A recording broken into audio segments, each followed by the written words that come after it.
Hello दोस्तों, आज की वीडियो में हम लोग करने वाले हैं जो अपने चैप्टर चल रहा कक्षा 10वीं में, यानी कि तीसरा चैप्टर कर रहे हैं अपन दो चरों वाले रैखिक समीकरण युग्म। तो उनके हल वगैरह देख रहे हैं अपन। तो अपन ने ग्राफ पहले और दूसरे वीडियो में ग्राफ विधि से कैसे हल करते हैं तो उदाहरण 4 और उससे पहले के उदाहरण देख लिए अपन ने। जो नई वाली बुक है ना उसमें तो उदाहरण 4 है और पुरानी वाली बुक में उदाहरण नंबर 7 है। तो अगर आपके पास पुरानी वाली बुक है तो उसमें उदाहरण नंबर 7 देखिएगा और नई वाली है तो उदाहरण नंबर 4 ही देखिएगा। तो देखो इस यानी कि अब आगे जो उदाहरण है उनमें और प्रश्नावली 3.2 के क्वेश्चनों में अपन को प्रश्न कैसे हल करने हैं प्रतिस्थापन विधि द्वारा। ठीक है, यानी कि यहाँ से स्टार्ट होते हैं उन उदाहरणों में और 3.4 में। तो किस विधि से? प्रतिस्थापन विधि से। तो अपन देखेंगे कि प्रतिस्थापन विधि से समीकरणों को कैसे हल करते हैं। तो पहले तो ये उदाहरण दे रखा, इसे हल कर लेते हैं। ठीक है, देखो इसमें आ जाएगी अपने प्रतिस्थापन विधि, इसीलिए आप इसको ध्यान से देखना। तो देखो क्या दे रखा, प्रतिस्थापन विधि द्वारा निम्न रैखिक समीकरण युग्म को हल कीजिए। समीकरण दे रखी 7x - 15y = 2 और दूसरी है x + 2y = 3। तो देखो चूंकि अपने पास समीकरण में क्या क्या है, 7x - 15y = 2 समीकरण नंबर फर्स्ट, और सेकंड क्या है, x + 2y = 3 समीकरण नंबर 2। ठीक है, अब इन्हें अपन को प्रतिस्थापन विधि से हल करना है। प्रतिस्थापन विधि से यानी कि एक चर को प्रतिस्थापित करना है। ठीक है, एक भी समीकरण में। तो आप इसमें से कोई सी भी एक समीकरण में से x या फिर y का मान निकालो, वही मान निकालेंगे जो मान निकालने में आसान हो और आगे हल करने में भी आसान हो। ठीक है, तो देखो मैं समीकरण 2 से x का मान निकाल सकता हूं। तो यहां से क्या लिखेंगे, समीकरण 2 से x का मान निकालने पर। ठीक है, अब देखिए समीकरण 2 अपने पास ये है यहां से x का मान निकालो, x बराबर 2 को इधर भेज दूंगा 2y को, तो 3 - 2y हो गया। ये समीकरण नंबर आ गया अपने पास 3, इसे 3 नाम दे देते हैं। ठीक है, ये समीकरण नंबर 3 हो गई। अब देखो समीकरण नंबर 3 से x का मान, अब इससे तो अपन ने निकाला, ये इसमें रखेंगे वापस तो समीकरण कट पीट कर बराबर आ जाएगी। तो किसमें रखना है, दूसरे फर्स्ट वाली में। तो समीकरण 3 से x का मान समीकरण 1 में रखने पर। ठीक है, समीकरण नंबर 1 में रख दो। देखो मैं पहले समीकरण लिख देता हूं, चूंकि अपने पास समीकरण क्या है, 7x - 15y = 2। अब यहाँ x की जगह क्या रखना है अपन को, 3 - 2y, यानी कि ये मान रखना है, x की जगह रख दिया, और माइनस के 15y = 2। अब इसको हल कर लिए, 7 × 21 माइनस 7 × 2 = 14y माइनस 15y = 2। 21 को इधर भेज लेंगे, तो यहां से देखो 7 और माइनस के 14 और माइनस के 15 मतलब माइनस के 29y = 2 माइनस इधर आते माइनस हो जाएगा 21। ठीक है, अब देखो इधर लिख देता हूं, माइनस के 29y बराबर कितना बचेगा, माइनस के 19, माइनस से माइनस कट गया, y बराबर क्या गया अपने पास 19/29। ठीक है, y बराबर 19/29 आ गया। अब y बराबर 19/29 यहाँ पे रख दो, x का मान और ज्ञात करना है अपन को। y बराबर 19/29 समीकरण किस में रखने पर, 3 में रखने पर।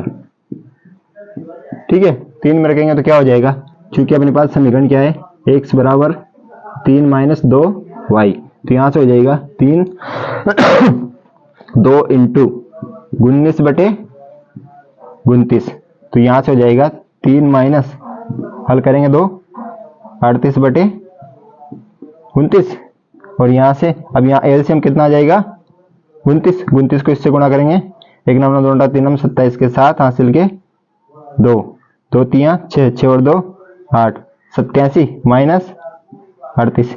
अब 87 में से 38 गए तो कितने बचेंगे, 49/29। तो x का मान तो आया 49/29 और y का मान आया 19/29। तो आंसर क्या गया अपने पास,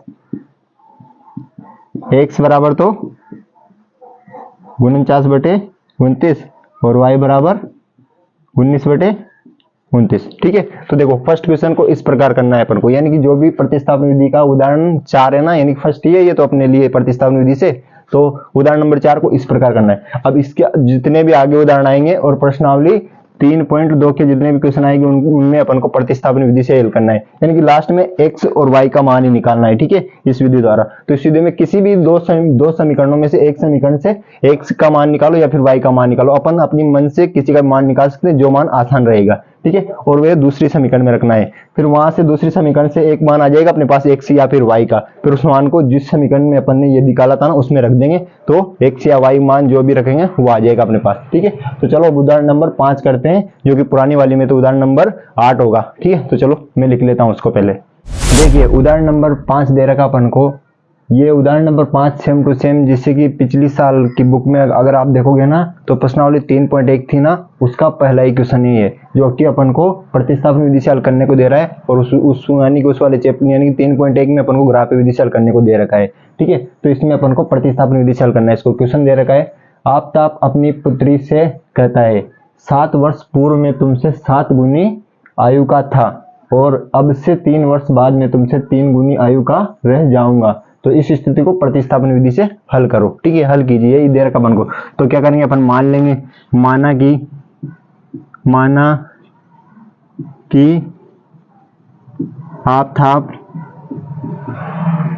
आफताब है ना, आफताब की वर्तमान आयु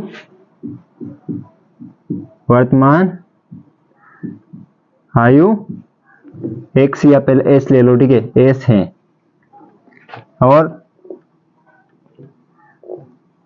और उसकी पुत्री की वर्तमान आयु स्मॉल t है। ठीक है, अपन ने उनकी वर्तमान आयु मान ली, यानी क्वेश्चन में अपन को यही ज्ञात करनी, उनकी वर्तमान आयु ज्ञात कीजिए, यानी तो अपन ने वही चीजें अपन ने मान ली। ठीक है, तो आगे प्रश्नानुसार क्या दे रखा अपन को, देखो अकॉर्डिंग टू क्वेश्चन, प्रश्नानुसार क्या दे रखा, देखो 7 वर्ष पूर्व में तुमसे 7 गुनी आयु का था। अब 7 वर्ष पूर्व वर्तमान आयु, तो देखो आपकी वर्तमान आयु तो ऐसे 7 वर्ष पूर्व। अब देखो वर्तमान आयु से अगर आगे जाएंगे तो अपनी वर्तमान आयु में से कुछ घटाएंगे, जितने आगे जा रहे हो वही आएगी ना, तब जाकर 7 वर्ष पूर्व क्या आएगी, तो आपकी 7 वर्ष पूर्व आयु क्या होगी, s-7। अपन ने वर्तमान आयु में से 7 घटा दिए, और क्या कह रहा है, 7 वर्ष पूर्व में तुमसे 7 गुनी आयु का था। अब देखो उसकी पुत्री की t-7। ठीक है, अब कह रहा मैं तुमसे 7 गुनी आयु का था, तो अपन इसको बराबर कब लिख सकते हैं, जब उसकी पुत्री को भी 7 से गुणा करेंगे। ठीक है, तो देखो फर्स्ट कंडीशन क्या हो गया अपन को, यानी 7 वर्ष पूर्व आपकी आयु s-7,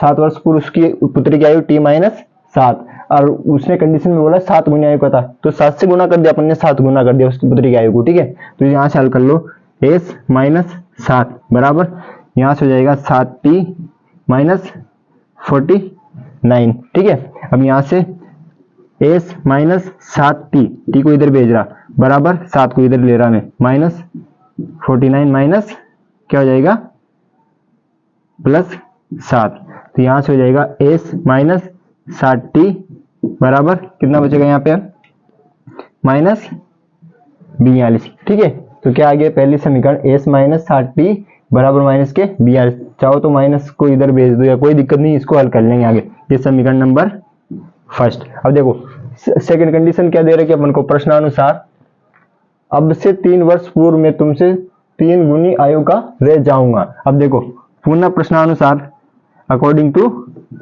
क्वेश्चन यहाँ लिख रहा मैं, फर्स्ट समीकरण तो ये आ गया अपने पास। ठीक है, 3 वर्ष पूर्व, आपकी 3 वर्ष पूर्व नहीं बाद बोल रहा, तो बाद क्या हो जाएगी +3। देखो वर्तमान आयु में से जब भी अपन यहाँ से बाद में पूछेगा तो कुछ जोड़ेंगे तभी तो अपनी बात क्या आयु पता चलेगी अपन को, तो अपन ने 3 जोड़ दिया, 3 वर्ष बाद, और उसकी पुत्री की क्या हो जाएगी t+3।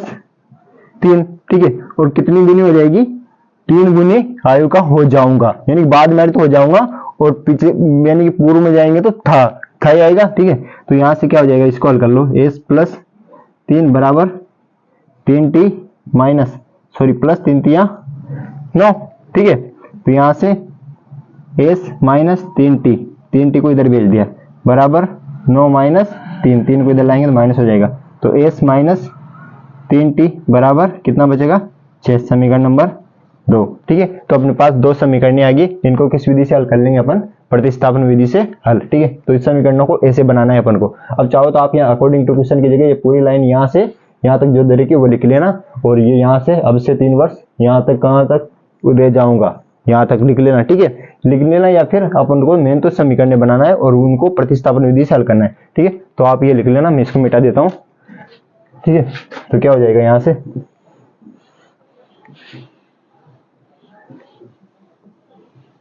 देखो पहली समीकरण तो क्या आ गया अपने पास, s माइनस 60t बराबर माइनस 42, समीकरण नंबर फर्स्ट, और s माइनस 3t बराबर 6, समीकरण नंबर 2। ठीक है, अब इनको प्रतिस्थापन विधि से हल करना है। कोई सी भी एक समीकरण से मान निकाल लो, तो समीकरण नंबर 2 से निकाल लेता हूं, आसान रहेगा। समीकरण 2 से s का मान निकालने पर तो क्या हो जाएगा, s बराबर 6 माइनस 6 माइनस इधर जाएगा तो प्लस हो जाएगा 3t, समीकरण नंबर 3 आ गई।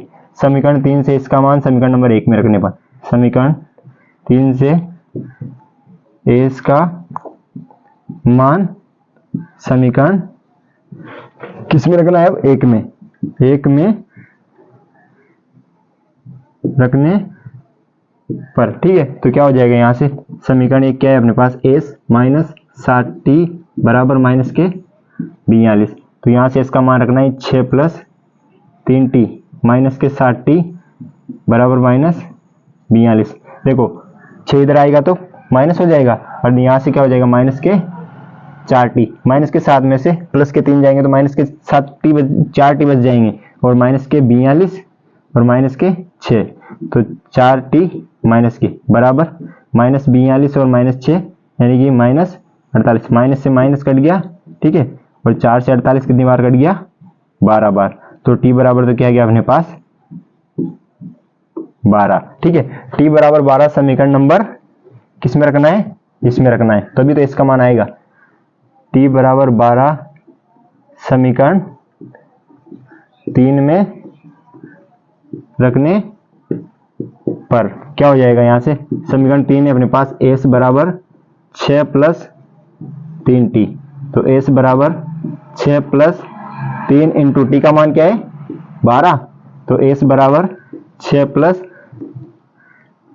36, तो 36 प्लस 6 कितना हो जाएगा 42, तो s बराबर क्या गया अपने पास 42। अब देखो अगर आप करोगे ना इसको ग्राफ विधि से, तब भी s का मान 42 और t का मान 12 ही आएगा। तो देखो आंसर क्या गया अपने पास, आप तो आपके वर्तमान आयु अपने s ने मानी थी ना, तो उसकी वर्तमान आयु s बराबर क्या आ गई 42, और उसकी पुत्री की क्या आ गई 12। ठीक है, तो इसका आंसर है। चलो अब हम क्वेश्चन नंबर यानी कि उदाहरण नंबर 6 करते हैं, पहले मैं उसको लिख लेता हूँ। ठीक है, चलो देखो अब उदाहरण नंबर 6 दे रखा अपन को, पुरानी वाली बुक में तो ये उदाहरण नंबर 9 है और न्यू वाली में उदाहरण नंबर 6 है। ठीक है, तो देखो यहाँ से अपन को दे रखा है 2 पेंसिल और 3 रबड़ों का मूल्य 9 रुपए, और 4 पेंसिल और 6 रबड़ों का मूल्य 18 रुपए है।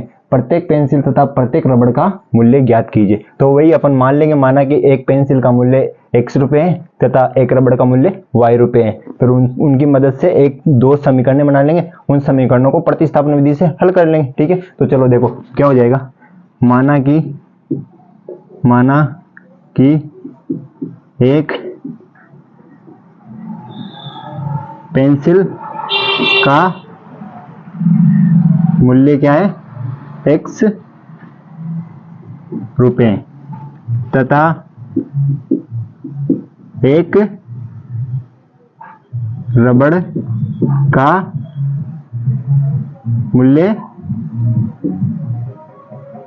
y रुपए। ठीक है, अब देखो प्रश्नानुसार क्या दे रखा अपन को, अकॉर्डिंग टू क्वेश्चन। ठीक है, फर्स्ट कंडीशन प्रश्नानुसार 2 पेंसिल और 3 रबड़ों का मूल्य 9 रुपए है। देखो 2 पेंसिल का एक का पन्ने x माना, तो 2 का 2x हो जाएगा, प्लस 3 रबड़ों, एक रबड़ का पन्ने y माना, तो 3 रबड़ का 3y हो जाएगा, बराबर कितना दे रखा 9। ठीक है, तो ये समीकरण नंबर 1, दोनों का मूल्य कितना दे रखा 9 रुपए। ठीक है, और पुनः प्रश्नानुसार, ठीक है, आप चाहो तो यहाँ ये लाइन लिख लेना सेम टू सेम। देखो तथा या फिर और लिख रखा 4 पेंसिल और 6 रबड़ों का मूल्य 18 रुपए। अब देखो 4x यानी एक पेंसिल का x है तो 4 का 4x हो जाएगा, प्लस 6 रबड़, एक रबड़ का y है तो 6 रबड़ का 6y हो जाएगा, बराबर कितना दे रखा 18। समीकरण नंबर 2। ठीक है, अगर चाहो तो इसको पहले 2 से गुणा भी यानी 2 का भाग भी दे दो, 2 का भाग जाएगा तो कितना आ जाएगा 2x प्लस 3y बराबर 9। समीकरण नंबर 2 दे दो। ठीक है, 2 का भाग चला गया सभी संख्याओं में, यानी कोई भी समीकरण में अपन को दोनों तरफ किसी संख्या का भाग जा रहा है तो उसका भाग दे सकते हैं, तो यानी कि वह हल करने में आसान हो जाएगा। आगे समीकरण 2 आ गया अपने पास। अब इन दोनों को किस विधि से, प्रतिस्थापन विधि से हल कर लेंगे। तो देखो अब किसी भी एक समीकरण से अपन को x या फिर y का मान निकालना है, तो मैं समीकरण नंबर 1 से निकाल लेता हूं। समीकरण 1 से x का मान निकालने पर, ठीक है, क्या हो जाएगा यहां से 2x बराबर, इसको इधर भेजूंगा तो 9 माइनस 3y, तो यहां से x बराबर क्या हो गया 9 माइनस 3y बटे 2। ठीक है, ये अपने पास समीकरण नंबर 3 हो गई। समीकरण नंबर 3 से x का मान समीकरण नंबर 2 में रखने पर रख दो, तो फिर और रख के हल करना है। समीकरण 3 से x का मान समीकरण 2 में रखने पर, ठीक है, क्या हो जाएगा देखो समीकरण नंबर 2 क्या है अपने पास 2x प्लस 3y बराबर 9। ठीक है, अब यहाँ x की जगह क्या रखना है, ये पूरा 9 माइनस 3y बटे 2 तो रख दो, तो 2 इंटू 9 माइनस 3y बटे 2, ठीक है, प्लस 3y चल रहा है तो बराबर 9 है। ठीक है, तो यहां से देखो 2 से तो 2 कट गया, तो यहां से क्या हो गया 9 माइनस 3y प्लस 3y बराबर 9। अब देखो माइनस 3y से माइनस 3y यानी कि 9 बराबर 9 आ गया। तो देखो अगर अपन वहां पे जब अपन ने फर्स्ट वीडियो में देखा था इसके हलों की जांच करी थी, तो यानी कि इसके हल नहीं निकलेंगे, यानी कि या तो रेखाएं प्रतिच्छेदी रहेगी या फिर इसके अनंत हल रहेगी, तो यही लिख देंगे अपन कि इसके हल मौजूद नहीं है। ठीक है, इन समीकरण के हल नहीं किए जा सकते हैं। ठीक है, क्योंकि ये दो मान बराबर आ गए, यानी कि अपन देखते हैं ना कि रेखाएं प्रतिच्छेदी है, समांतर है या फिर ये एक ही लाइन में है। ठीक है, तो अपन ने वो कंडीशन देखी थी ना, तो इस हिसाब से इनमें से चेक कर लेंगे, जो भी आएगा वो यहाँ पे लिख देंगे। ठीक है, तो इस क्वेश्चन को यहाँ तक ही करके छोड़ना है, बस इसे आगे नहीं करना है। ठीक है, तो चलो उदाहरण नंबर 7 करते हैं, जो कि अपन को 3.2 के पहले लास्ट दे रखा होगा। ठीक है, और पुरानी वाली में तो वह 10वां उदाहरण होगा। ठीक है, तो पहले मैं आपके सामने लिख लेता हूँ। देखो उदाहरण नंबर 7 दे रखा अपन को, और पुरानी वाली बुक में उदाहरण नंबर 10 है, जो कि प्रश्नावली पुरानी वाली में 3.3 के जस्ट आगे ही है। ठीक है, और नई वाली में तो 3.2 के जस्ट आगे ही है। ठीक है, 7वां उदाहरण है और नई वाली में देखो दे रखा अपन को 2 रेल पटरियां समीकरण द्वारा दर्शाई गई है, x प्लस 2y माइनस 4 बराबर 0 और 2x प्लस 4y माइनस 12 बराबर 0 द्वारा दी गई है। क्या रेल पटरियां एक दूसरे को काटेगी? ठीक है, अगर इनके हल यानी कि 2 हल मौजूद होंगे x और y के मान तो काटेंगे, अगर समांतर आ गई तो नहीं काटेगी, क्योंकि अपन जानते रेल की पटरियां एक दूसरे के समांतर ही रहती है। ठीक है, तो देखो समीकरण क्या दे रखे अपन को, समीकरण अब इन समीकरणों में 4 को इधर लिखकर, यानी कि अब इस विधि में अपन को प्रतिस्थापन विधि से हल करना है, तो 4 को इधर भेज रहा, तो यहां से क्या हो जाएगा x प्लस 2y बराबर माइनस है तो इधर आते ही प्लस समीकरण नंबर 1, फिर से सेम इसको 2x प्लस 4y बराबर 12। ठीक है, समीकरण नंबर 2। अब कोई सी भी एक समीकरण से x का मान निकाल लेंगे अपन, तो क्या समीकरण 1 से x का मान निकालने पर, ठीक है, तो क्या हो जाएगा x बराबर 2 को इधर 2y को इधर भेजूंगा तो 4 माइनस 2y, समीकरण नंबर 3। समीकरण 3 से x का मान किस में रखना है, अब दूसरी वाली में, समीकरण नंबर x का मान समीकरण 2 में रखने पर, ठीक है।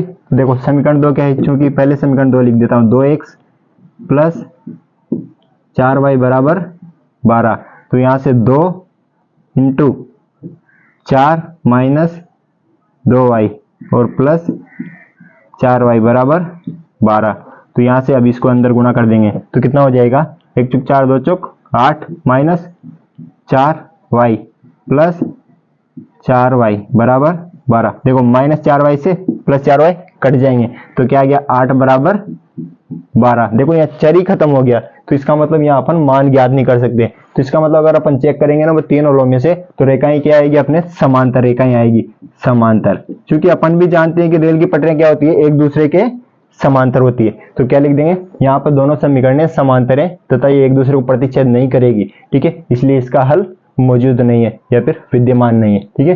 तो ये उदाहरण इस प्रकार करने हैं। तो यानी कि अब अगली वीडियो में अपन प्रश्नावली नई वाली बुक में से 3.2 के क्वेश्चन करेंगे, वो भी प्रतिस्थापन विधि पे आधारित है। अगर इसी वीडियो में कर लेंगे तो वीडियो बहुत लंबा हो जाएगा और आपका भी बहुत टाइम वेस्ट हो जाएगा, ठीक है। तो उसको नेक्स्ट वीडियो में कर लेंगे। तो वीडियो पसंद आए तो लाइक करना और चैनल पर नए हो तो सब्सक्राइब जरूर करना और अपने 10th क्लास के दोस्तों को जरूर शेयर करना। Thanks for watching, bye.